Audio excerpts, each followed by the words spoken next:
Good afternoon, good evening, and good morning, everyone, and welcome to the IACLEA webinar, talking about adapting to the new normal and working with police and public safety teams to ensure that you can contribute strategic value to key stakeholders across your university. We will get started shortly. We'll just let everyone join and get settled. Whilst that is happening, just a little bit of housekeeping. This webinar runs for an hour and we have time set aside for the end of the webinar for questions. So please feel free to use the chat mechanism and enter questions, and we will be monitoring those, and if we have time we'll be presenting those to the panelists towards the end of the webinar. Okay, so let's get started. The challenge we're all facing at the moment through the crisis is unprecedented, and we've all been dealing with that, and public safety has been really at the heart of that for most of the higher education institutions around the world. What we're now turning our attention to is what comes next, the future challenge of dealing with the new normal. The new normal can include challenges with financing of the university, and then operations, and then getting back to normal. And as we've seen through the crisis, public safety has had a central role to date and will continue to have a central role going forward. And there are opportunities to ensure that public safety is providing the utmost value to the organisation. That's really the intent of this webinar. I'd like to introduce our illustrious panel here. Firstly, we have John Vincent. John is the president of IACLEA, and he will give us the industry perspective of what's going on at the moment.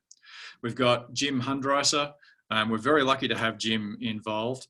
Jim is VP for consulting for NACUBO. NACUBO is the National Association of College and University Business Officers, and he'll be presenting the perspective from the likes of finance and admin and the executive level, which is especially important as us in the public safety arena are attempting to provide the utmost value to their organisation.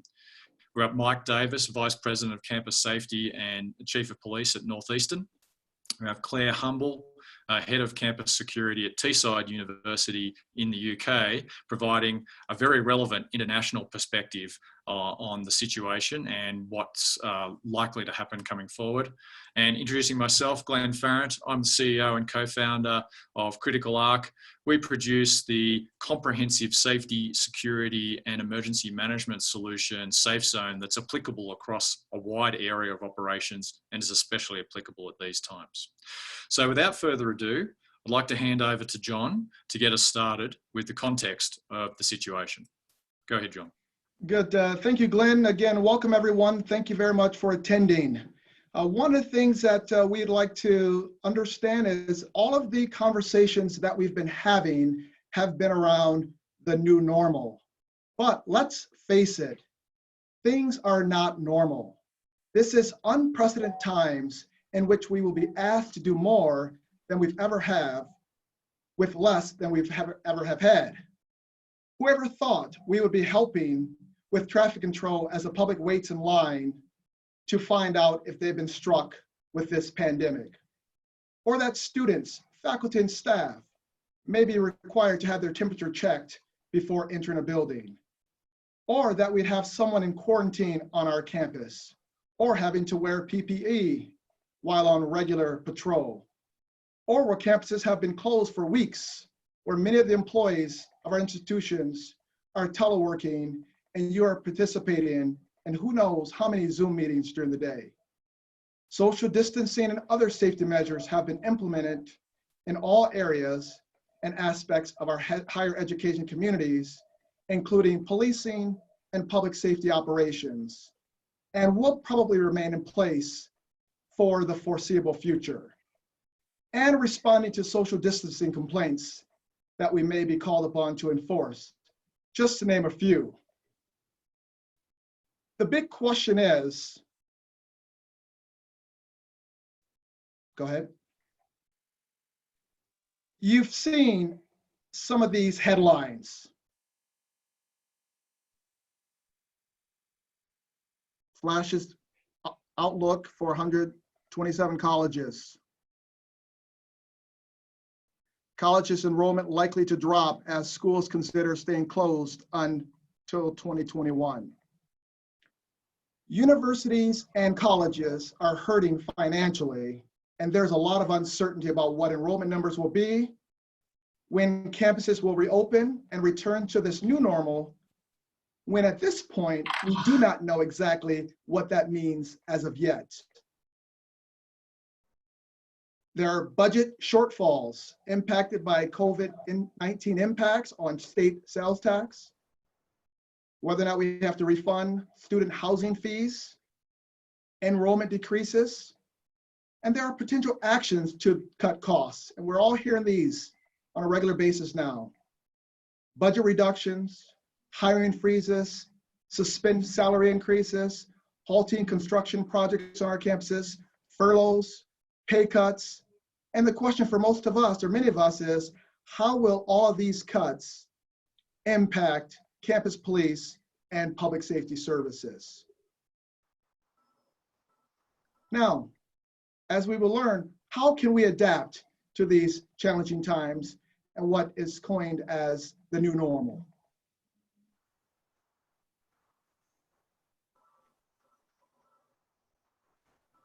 Intelligence is the ability to adapt to change.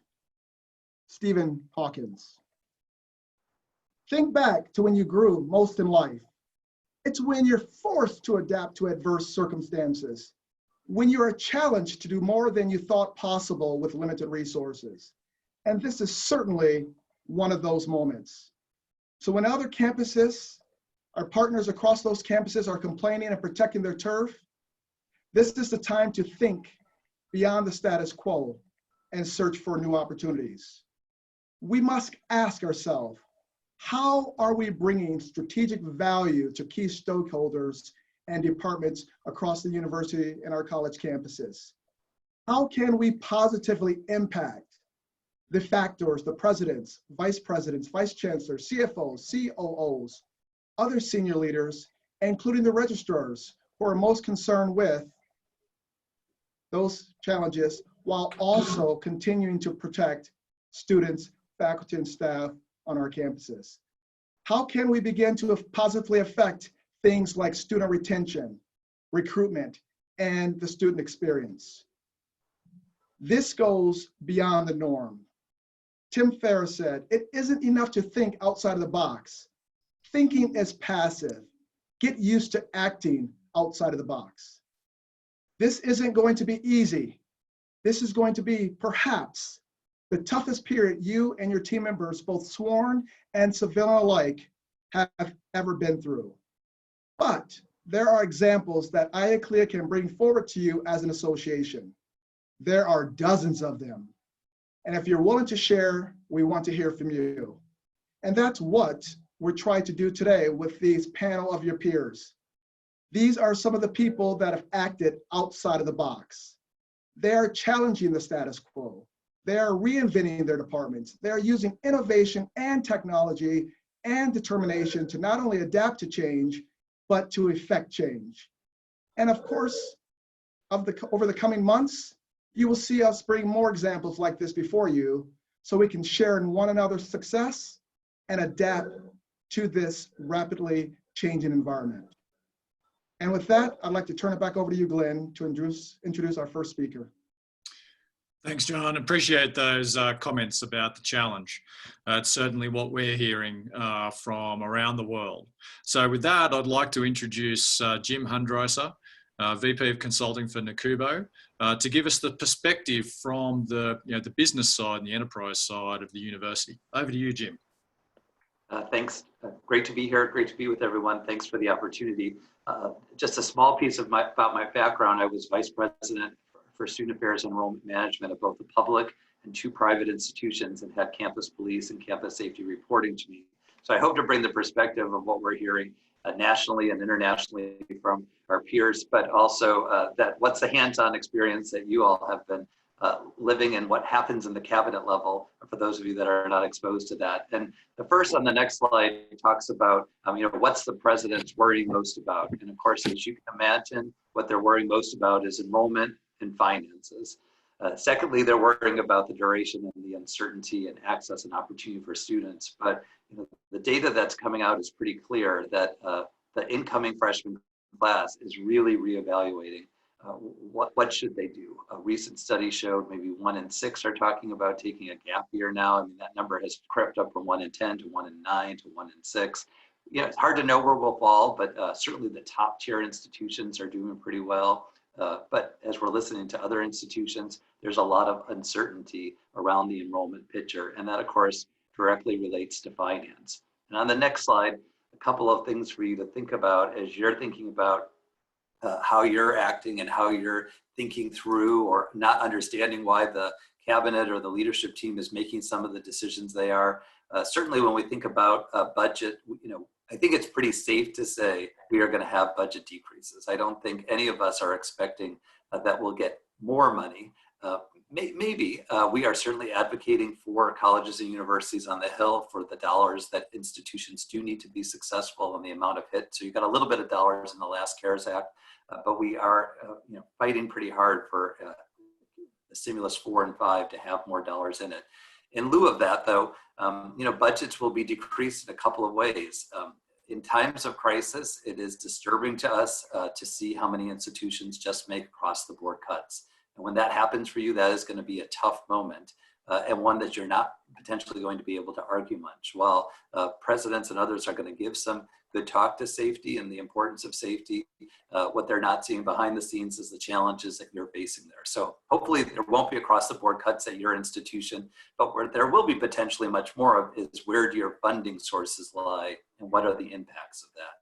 So if you're completely funded from your general education fund, great. Most of you, though, are funded from fees as well as the general education fund. If we have less students, that means you have less fees. Those less fees then relate out to less dollars for you in a different way. I would say most cabinets are spending their time thinking about the E&G dollars, very rarely thinking about those auxiliary dollars or those fee-driven dollars. And so how are you projecting out on your own 100 less students, 500 less students, 1,000 less students, or a staggered start to students don't come until the second half of the semester. That means they're only going to pay half the parking fee. They're going to pay half of the campus fees that might be given to them. And where are you really beginning to think strategically about your operations? What are your strategic priorities and what's the impact of not implementing them? So I think we're going to find ourselves with 2 places as we move into this next year.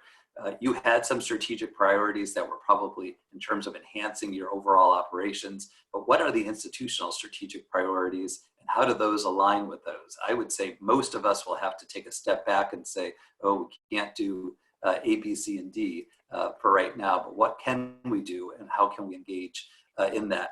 What is the life safety needs that you need, PPE, other equipment that you'll need? What are the things that you're going to need? How will you reuse them? How will you develop protocols for them? And so how are you thinking about your effectiveness with the how attached to it? I think just going in and giving a list of, I need $10,000 for this, $100,000 for this, $50,000 for this. Why? Why do you need that? What is the piece to that for why you're going to need that? Those resources or resources that are above your current budget? And how are you integrating in technology? We're hearing lots of talk about technology. Many of you have been on 5-10-year technology plans. Can you put some of those technology plans on hold for a year so that you can be using those dollars for one-time dollars to get us through the crisis? Are there things that you can play? Now, I understand that many of you have lived in this world long enough to know that if you gave me back $5, you never saw that $5 again, or that $50 or $1,000. And so, these are unusual times. So how are you making the case and how are you really thinking through short-term and long-term of how we will go? Because the bottom line is if we're short on students, freshman students, we're developing a 4-year problem. So on the next slide, as you think about your own mission, what is your departmental mission? What is your institutional mission? And what are the solutions you're providing? And how are you ready to pivot on those solutions in a day, a week, a month? You know, at best case scenario, my gut says you'll have a month to prepare for whatever's going to happen for September starts. My likely scenario is you're going to have a week or two to prepare for social distancing norms and other things that will have to happen. And I think you're going to be called on to do things, as John mentioned, that you've never been called on to do before. Potentially standing there and clicking off how many students are walking into a lab, how many students are walking into a lecture hall.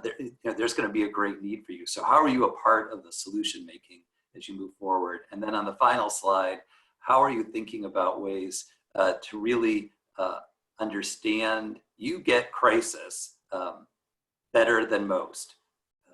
Most senior leaders don't understand crisis. Having been a student affairs guy, you know, you understand, you live in crisis a little differently. This is really stressful for a lot of our leaders. And so they want to help you, but they don't feel they can. They want to make good decisions, and then they want to be fair to everyone. They want to prioritize things and mitigate risk, and yet they know that they have multiple constituencies they need to serve. And that's really a challenge when you're on the front line saying, but I have to have A, B, and C, and you're also hearing about a different department that receives something that is potentially less, seems less important to you. I think the things that will get funded are certainly safety equipment, and I certainly think you need to be thinking through significantly your staffing patterns. What do those staffing patterns need? What are the implications of a reduced staff, a partially reduced staff, staggered staffing? What are the challenges? What are the opportunities? And how can you do this most cost effectively? And I'd also add, how can you use students more? The data is also telling us that students who come back want to be a part of the solution. They want to be good stewards. Generationally, this data tells us that about them as well. So how might you use students differently in ways that you've never used them before? Huge volunteer experiences, huge, somehow certified through an online program in August where you're engaging students in ways to help get them connected. And then how are you focusing on that student safety? That's the student experience. Safety is going to be a key moment. You're going to have a testing moment where someone is tested positive on your campus. How are you responding to that? How, as you operate through the summer, is your staff fully prepared to answer probably 100 more questions on enrollment, recruitment than ever before? Students didn't get a chance to come to campus for traditional visit days as social distancing lessons or travel bans lessen. I believe more campuses are going to be filled with visitors trying to check out the place before they make a decision. How is your staff fully trained on that? And a word I know we don't like to use very often is customer service training, but what are there resources you need? Are there online tools you need? Are there other things we can be doing to train our officers to help them get ready to better serve our students? And my last thought is on your dispatching units. How are they staffed and how are they operating in a future world that may see an overwhelmed response like you've never seen before because of how many students may call because of a cough that something happened or a sneeze that someone saw or something that they heard through a rumor. I think you're going to be flooded with those types of inquiries. And how are you then thinking through, how are you responding? How are you part of the solution? How are you rethinking your staffing patterns to make that happen? So there's a couple thoughts as we think about the business model and the challenges that some folks are, probably all of you are going to be facing in these next couple of weeks. And look forward to questions at the end. Thanks, Jim. I really appreciate your input there. And yeah, thank you for the partnership that NACUBO has with IACLEA. I think at times like these, it's even more important. So really appreciate the engagement. Okay, so we'll move on to Mike Davis now. Mike's VP for Public Safety and Chief of Police at Northeastern. So over to you, Mike. Thanks, Glenn, and thanks all that have tuned in. What I've decided to do with my portion of this is really level it up to the level of thinking about strategy and really how we can position ourselves out of this pandemic and thus crisis in our area by which we chose to work. Just a little bit about my background, so folks know. 28 years, and I spent 21 years in the municipal sector, and I pivoted over here 7 years ago. And I mention that because there is a distinct difference between the way in which we need to think about policing and public safety in the private sector. And I say private sector meaning basically, university policing, whether you're a private or public institution, because we are a community of intention as opposed to a geographic area, which is, obviously how municipal and county and state policing works. And I say that because there's a fundamental difference that, and on the municipal side of things, and I was a chief there for a number of years and an officer in a large city, it's pretty much a dormant function. It's a function that lies dormant until it sees someone break the law, potentially breaking the law, called in the service. And people get that. People understand that. City councils fund that, right? They're crime stats that people want to reduce. I mean, the metrics become fairly simple. This is different than that, right? What I discovered, and what I didn't have an appreciation for it until I came to the private sector 7 years ago to work for what is a global research institution, is that the value proposition is completely different, right? So if we take the position that we're going to lie in wait, basically be, an extension of municipal policing style, right? Dedicated to just our geographic area, our 80 acres in the middle of Boston. We're not gonna have a very high value proposition, right? And so what we're seeing now, right? If things are really in jeopardy in your institution, that's simply a reflection of your current value proposition. I mean, that's just the way it is, right? And obviously the state of the institution, right? And the fiscal position by which it's in. But I start off with that because I think the important thing we need to have in every institution coming out of this, from a public safety perspective, is clear vision. Now, the vision really is something that takes on something unique to that institution. What is that institutional's goals? How they want to position themselves in the future? How do they see themselves in terms of optimizing higher education? What are they trying to accomplish? And how do you position yourself within that? So we use the term preparedness in our institution, and I'll explain what that means. This is a approach, it's not the approach, but I think it's important in thinking about how we position ourselves from a value proposition perspective. So understand that for Northeastern, we have 3 distinct functions, and they are distinct. We have a full service, nationally accredited police department with 70 officers, 70 sworn of the 30 non-sworn. We have an emergency management function, right? Which is a function, not just a person, a function with people in it, doing this work of preparedness. We'll talk about what that is in detail, not in detail, but some overview so you understand what I'm talking about. And then we have an international safety and security component. And that is germane because we are an institution that has, 6,000 travelers a year and 10,000 travel events. And so we develop that to meet a need. We develop that to be part of not just the response construct, say, but also the preparedness construct and ensuring that every trip abroad, whether it's for a program, whether it's to be a part of one of our campuses that we have, not in this country, whether it's to be part of a co-op experience, all those experiences occur as intended. So that changes, right, what we're looking at in terms of optimal outcomes. It's not just, did you leave, come back in the same condition by which you left? Did that experience reflect, right, what you had in mind, and what can we do to support that? So again, when we're talking about, inculcating ourselves into the core functions of a university, we got to think, we even though we may carry the police title, we can't carry the same logic model that the state police have or a municipal jurisdiction have. Next slide, please. So here, what we see here is our framework, right? This is what we present to folks, and the animation's a bit off. It's a bit more, I would say, high tech, but for the purposes of this, you get what I'm talking about. This is the framework that we instantiate across the organization, all the things that we look to accomplish, right? So people understand what preparedness means in the general sense. We take that term and apply it strictly to the operations of Northeastern University. And so and understand that preparedness is a condition, right? It is a state of being, like resilience, right? That's what it is. And you need to have measurables when it comes to achieving that. So that's where the center of 3 terms come in, right? And those are really competencies that you're looking to build within the organization. Being able to prevent something, right? Whether it's an attack inside a classroom, any kind of disruption that you see is a possibility, right? There's a scale of risk and possibility that we're always looking to mitigate. preparing the individual, preparing the community writ large, preparing the space. We'll talk a little bit more about that. But the notion of prevention is a competency. Response, we all understand that. That means, are we capable to respond? And that means capable to respond to all events, right? Any event that could happen on campus, you have to think that, even if you're in an urban center like we are, you're going to have the first 5 to 7 minutes, regardless of what it is. What's your ability to respond to that? And not just you, but what's the ability of every single member of the community to respond to that?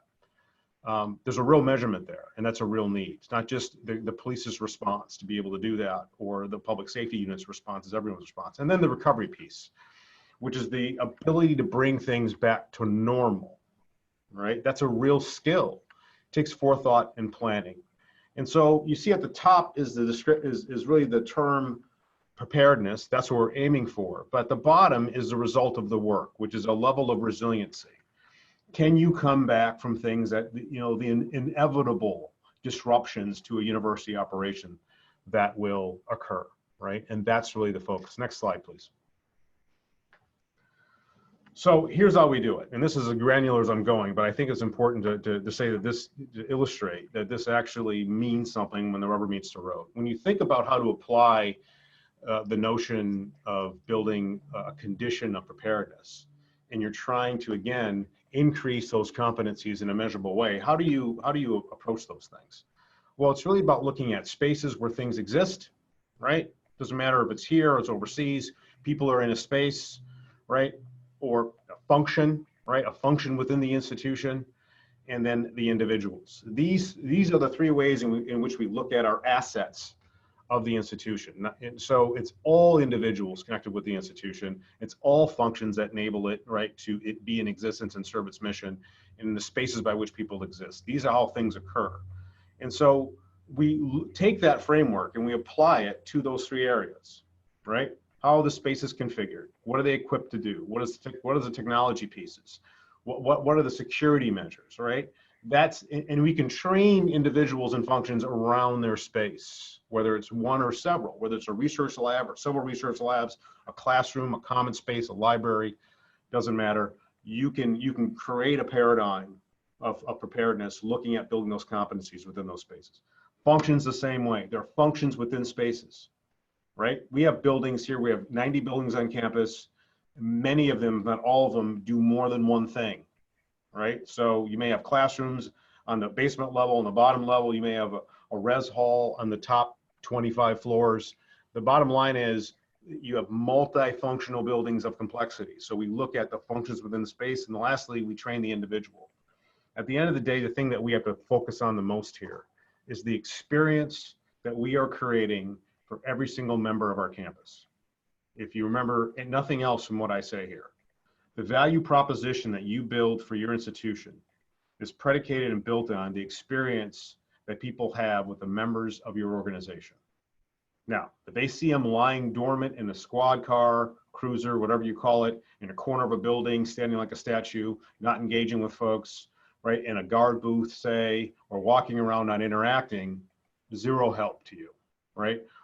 What you need to focus on 100% is that experience. So when someone decides to send their child, or that young adult decides to come to your campus, what is their experience with you from day one through graduation? What is the narrative that's being set there, right? That is the beginning of it. And from there, you need to build a vision of what that ought to be, commensurate with what the experience the university purports to produce, right, for the tuition dollars people spend. Next slide, please. So what's next? What's next is optimization. That's what it is, right? So regardless of where you're at right now, because you are where you are, right? So all the things that were mentioned by the last speaker are very relevant. You're going to think about density. You're going to think about ways to, what is the intersectionality with the broader community now? Are you going to try to do population control, right? How are you going to regulate space? All those things are ongoing. Right? If you're not part of a task force, you will be part of a task force to figure that out. The horse was out of the barn there, right? The opportunity here is how do we reposition ourselves moving forward? What is the narrative? What is the language you're going to use to describe success moving forward? And this is what I term really optimization. And so the last three things I'll say, the last three areas I think really bring home where I think optimization lies. First is talent. We need to think differently about what it means to employ the best people to do the work that we have them do, right? What I think about when I think about hiring people is not can they do what is in the job description. So if I hire a police officer, there's certain things they have to be able to do. I want to hire people that have talent beyond the job description. Because when they get here, they're going to be asked to and hopefully can fulfill multiple roles, some of which haven't been created yet. So if I come up with an idea, right, that is different, distinct from the past, I have the talent pool to be able to execute that idea. If I hired someone to be a security guard and that's all they can be, and that's all that I've told them they can be, right, which goes to the culture of the organization, that's all they'll produce, right? So the idea behind leveraging talent is we got to think about hiring people that can do multiple things, align very closely with the mission of the organization. The second is technology, right? Because we can't be all places, and technology takes on many different forms. We have the application piece, obviously, which brought us all here today, which is very germane to this. The multiple uses of a personal application are very important. We have all of our pieces of security technology, our camera systems, our door alarms. All those things matter if they're strategically deployed. If they're smattered throughout the organization just because they're there, that doesn't have near the impact, and nor is it a strategy. Again, everything needs to be narrowly tailored, and quite frankly, old school technology matters too. How well lit is your campus? Have you actually done a professional lighting survey? It's all germane to what I'm talking about here.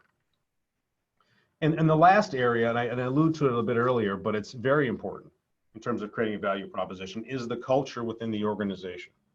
What is the culture? Is there a culture of innovation within your organization?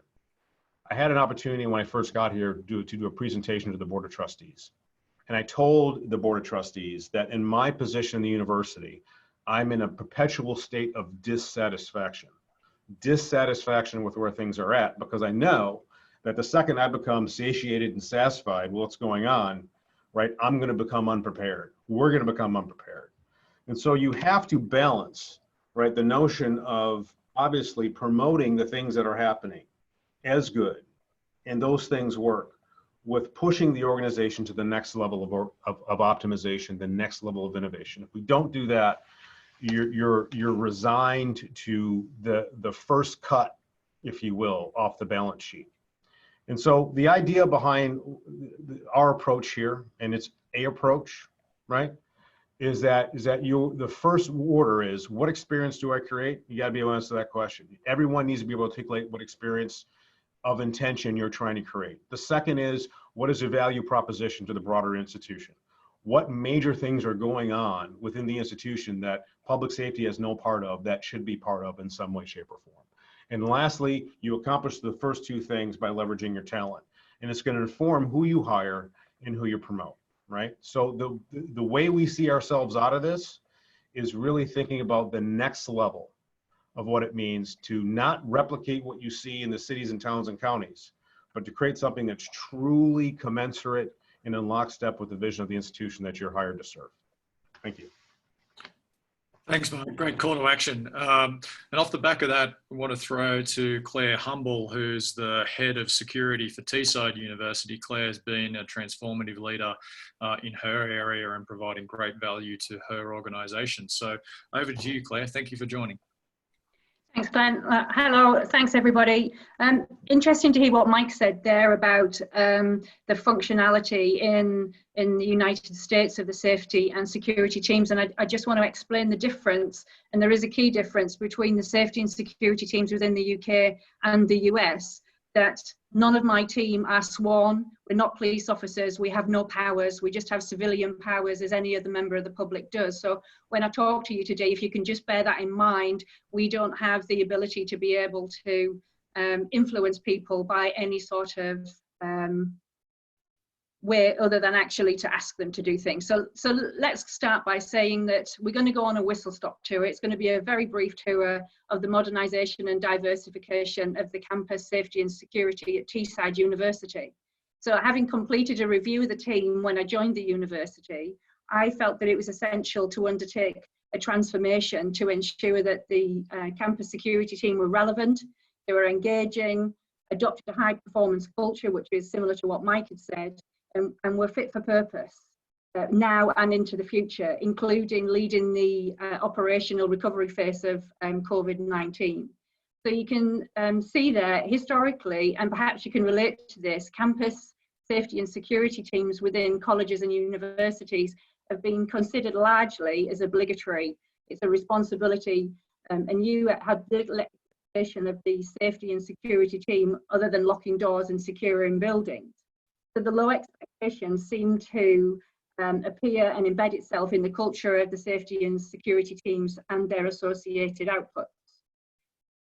So now more than ever, it's essential that colleges and universities, which I think we all agree now are being run as multi-million-dollar businesses, develop a safety and security culture and have contemporary security teams which are forward-thinking, diverse, and understand how they can play a role to help recruit students, retain students, and contribute to the positive student experience. But for Teesside University, when I joined, this involved a significant culture change. In order to bring this about, initially I looked at the 6 points you can see there on the slide. So we looked at our building security, our patrol plans, improving technology, growing the safety and security culture, and investing in something tangible, because what I wanted to do is empower our staff and students to keep themselves safe. And to do that, we invested in the Safe Zone app. Next slide, please.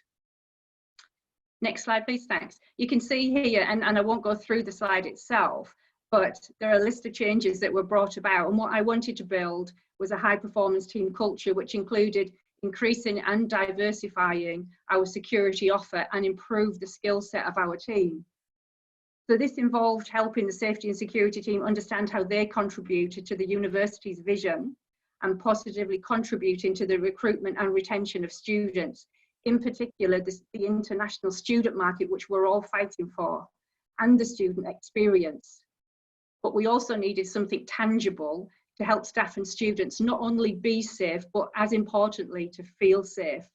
So we took the decision to invest in an app, and we decided to go with the Safe Zone app. Now, having brought about most of the changes that you can see on that list, we need to ensure that as a safety and security team, we remain agile and continue to evolve, particularly our duty of care out of hours. So the next slide, please, Glenn. So to complete the transformational cultural change, I recognise that we need to invest our time and energy into our team a little bit, again, like Mike had said there. And you can see some of the specific things that we looked at to improve our team. We also invested in technology, and you can see there we were looking at reviewing the CCTV and the body-worn cameras. I also wanted to bring in greater situational awareness so we could see where our team members were, where our marshals were, and where our first aid people were. And we were able to do that by utilising Safe Zone Command, and as importantly, continue to professionally develop our staff. And we now have 3 staff members engaging in degree apprenticeships through the university to develop themselves. Next slide, please, Glenn. I feel it's also essential for safety and security teams to have an engaging and positive security digital footprint, which I'm guessing that you all have. There's some examples that you can see on the screen there of how we've marketed Safe Zone and used Safe Zone to help our staff and students keep themselves safe. This was a piece of work that we did with our marketing team, and we also revamped our website, which you could have a look at later on after this presentation if you like. But you can see there we do some Facebook apps. Sorry, we do some Facebook stuff and also some blogs, which are shown there. Next slide, please, Glenn. I'm happy to report now that our safety and security teams are now more than ever visible and interacting with our students in a positive manner, both face-to-face, as you can see on the photographs, and through the Safe Zone app. We're definitely providing a more diverse, interactive and customer-focused service. The safety and security team now understand how important it is for them to communicate a positive security narrative and help contribute to a positive student experience. Next slide, please, Glenn. I think you'll all agree that it is sometimes very difficult to quantify the hard work and positive impact the security teams can have. For example, like I'm sure many of your teams do, here at Teesside, we're always visible at the freshman orientation events and campus tours. In fact, that's where we start the safety and security narrative, using the Safe Zone app as an example to show our commitment to the safety and security of our students. And we continue that conversation throughout the life cycle of the student experience. However, we do now have some tangible evidence of the hard work paying off. Teesside University take part in the International Student Barometer, which is a questionnaire that's delivered across universities in the UK, which ask international students an amount of questions about their student experience, one of which is how safe and secure they feel whilst on campus. Now, in 2008, before we started this work, Teesside University were below average. In fact, we were quite near the bottom of that particular section of the questionnaire and the outcomes. However, in 2019, having been through this transformational change, I'm pleased to say that we've actually moved from the bottom, which is around the 100 mark, to 10. So you can see how these processes that we've delivered have actually paid off. So what we have managed to do is use the International Student Barometer results as an excellent example, which we show the university executive team that investing in a contemporary and diverse security and safety and security team can and does positively impact on the student experience and student recruitment and retention. Next slide, please, Glenn. So to conclude, now more than ever, it's essential that campus safety and security teams continue to adapt and evolve and equip themselves for the future, ensuring they are and remain fit for purpose and continue to attract investment and contribute to a positive student experience. So I think I'll leave it there, but very happy to answer any questions afterwards, should anybody have any.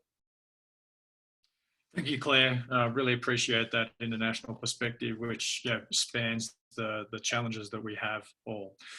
We're going to get ready for question and answer, but just to reinforce some of the aspects that have been covered here, the Safe Zone solution can help with the range of challenges here, from optimizing patrol patterns, coordinating response for individuals, all the way through to widespread incidents. Jim mentioned about the incorporation of volunteers, being able to visualize where volunteers are and incorporate them into your operations really easily using their devices. Being able to cover your local campuses, your remote campuses, even your international operations, and then just being able to adaptively handle situations. For example, we're starting to allow organisations to be able to manage occupancy in buildings with insight into individual indoor locations and being able to manage access to campus. So quite a range of solutions in one package that could be applied in this particular area. So enough of that. Let's move over to questions and answers. And we'll get started with a few pre-canned questions, but please feel free to enter some questions into the chat. So where I'd like to start right now is about returning to campus, and I'll throw this one to Claire to start with. I'm aware that at Teesside, the security team are taking a central role with regards to the framework about how to return to campus. Could you share a little bit about what you're doing there? Yeah, so we're at the forefront of our return to campus, and we are taking some strategic view on how we do that. But we've basically formed a team, a response team, and we will be leading the return to work, if you like, a phased approach and how that happens, because I think we need to make the assumption that lots of people are going to be very nervous about coming back to campus, and we need to manage their expectation and help them feel safe and secure. So there are a number of things that we are going to do, and we're going to have a central location for all our visitors and contractors and delivery, so that we're minimizing the amount of flow through the university, which is a transient university, so we do get members of the public coming through. But what we're also going to be able to do is use the technology that Safe Zone has provided us to be able to understand how many people are in particular buildings, to manage the flow through the buildings, and to also use mass communication through the Safe Zone app to be able to send key messages should we need to through that app. So, you know, we are at the forefront and we are delivering a service, and it is about diversifying and understanding that our role is going to change. It might change for the short term, but probably it's going to change for the long term as well. So it's about understanding how to utilize our teams most effectively to provide custodianship and customer care to our people to help them feel able to come back to work. Great, thanks, Claire. And Mike, just throw it to you, a similar question. What could you share about the philosophy of returning to an open campus or the new normal on campus? Yeah, so the dynamic here is that we have all kinds of developments moving around us, almost like a tornado, right? So you got the national scene, and you got what's going on in your state, which we're finding is very different from state to state. And so obviously, it's imperative that folks are deferential to whatever the public health folks in the state put out and the respective governors. But within that framework, obviously, private institutions like ours, and obviously there's a proliferation of universities and colleges in the Boston area, are just planning incessantly and continually for all the various possibilities, right? And I think that's the key. I mean, this is a time to, and I know this is, doesn't need to be stated, but I think what's important here is that I think the cornerstone of how we're approaching this is that there is a set of possible scenarios that are really on the continuum of possibility that we're focused on. And we're really focused on, what we consider to be getting our arms around in a continual way about what is actually causal information, what is real information that can serve us, and thinking about what's possible in terms of running our university. And I think that is the key. And so I can tell you that within this framework, meaning the Northeastern University leadership team, we've created a number of multidisciplinary teams to talk about the experience, right? The learning experience, the student experience, what is it going to mean to travel. And so what we've taken is all of the key components of what makes us Northeastern, and put a cross-disciplinary focus group on that set of topics. And I think that's going to put us in the best position possible. But the thing that we're focused on my team on, and I can speak to this, is it's important for us, our investigators and a number of other units within the PD, to continually grab on what we consider to be reliable intel on what's occurring nationally and locally, so that we're working off of real information. I think that's a very important thing for us. So we're not engaged in this kind of perpetual spin of conjecture, which can lead to this kind of paralysis state of thinking you can't handle something. So we're focused. Mm-hmm. Yeah, thanks, Mike. And I'm aware that from your strategy implementation from when you got there, public safety is right in the middle of a lot of those discussions. So great stuff. Throw this next question initially to Jim, and you talked about in your initial piece about the potential impact on enrollment. Student recruitment's really top of mind at the moment, and will be on a go forward basis. If you maybe talk about the importance of recruitment of domestic and also both and international students, and potentially how you see safety also playing into that. I think for a lot of the institutions, particularly those of you who are smaller, mid-size, not as heavily resourced, and by resourced I mean maybe you only have 2, 3, 4 officers on in some of your shifts. You might have a low number of people on during the day, just because of the way the campus has been staffed over time. People are going to be asking a whole lot more questions. They're going to be thinking through what does this mean? Will my child be safe? Will I be safe? Students are going to ask that question, and safety means ever increasingly more. When I think of times when we didn't have the number of shootings we had on campuses, safety meant one thing. Now with the shootings, people have internalized that to mean something more. Now we've got something that you can't see and hear, and the safest thing you do is not be with someone. So that goes against so many grades to what we've seen before, that I think from a recruitment perspective, you know, working with your campus leadership, working with your campus communication teams, working with your enrollment officers to be teaching your college so to teach the recruitment staff, as an example, what are some of the things that you are working on regularly? Many of those things might be process and procedures you've had in place for a decade, but it's just something that is not on the talking points of a normal admissions counselor when they're working with a recruited student, that now they might be getting these kinds of questions. And so if you can be reaching out to your admissions offices, talking about creating some one-on-one conversations or Zoom conversations like this that are saying, hey, what are you hearing? How can we answer? How can we help? How can we give you some of those answers? And then if somebody comes to campus, here is how we're prepared for them and what's the communication message that they should. And as I was listening to some of the other comments, I kept going back to the how are you going to do it? The how to it was, to me, very important. That I think of times when you know, parents were dropping kids off and they'd say something and we'd say, we'll take care of them, ma'am. That is probably not going to be enough anymore. It is going to be, we're going to take care of them and here's how.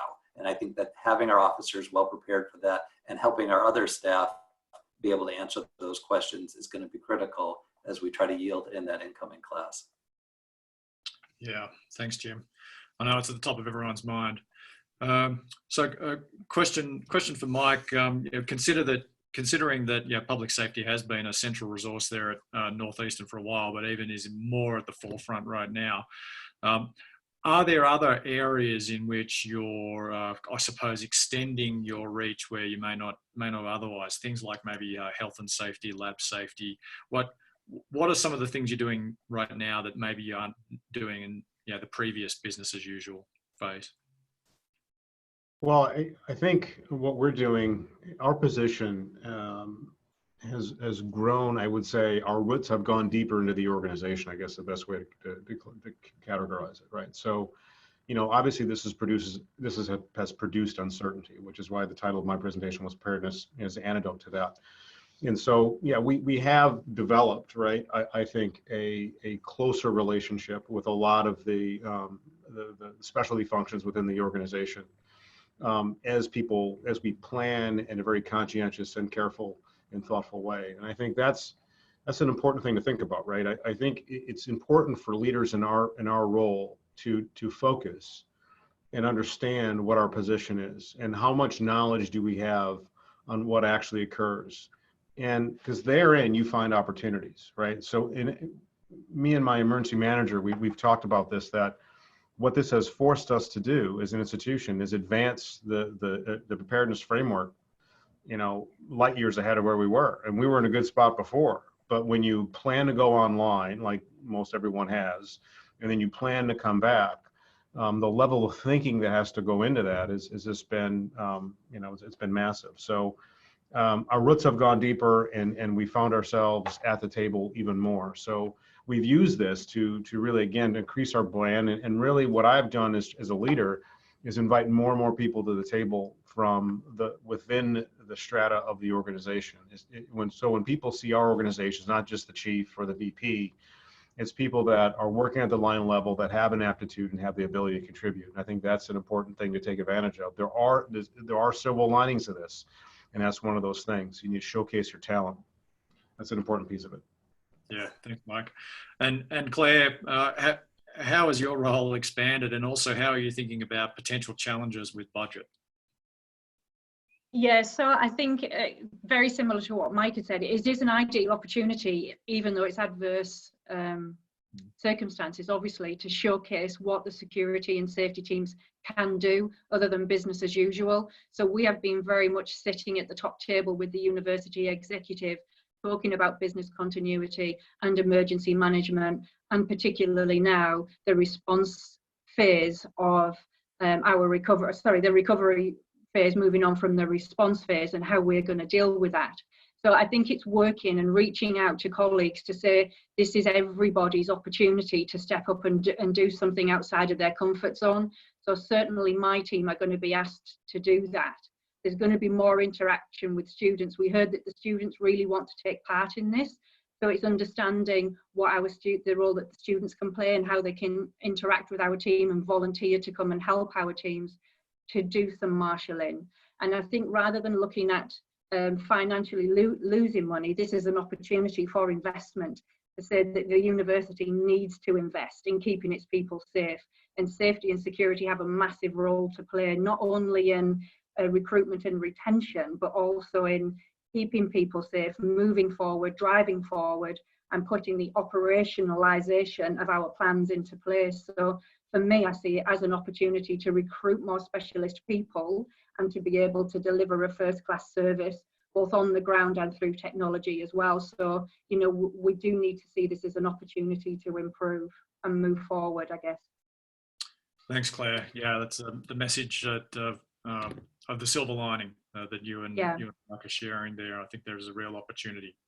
Yeah. So we just have one question from the attendees, and it's for Claire. A quick one. What's your relationship with the local police, and what's your strategy for maintaining that partnership, considering you don't have sworn officers?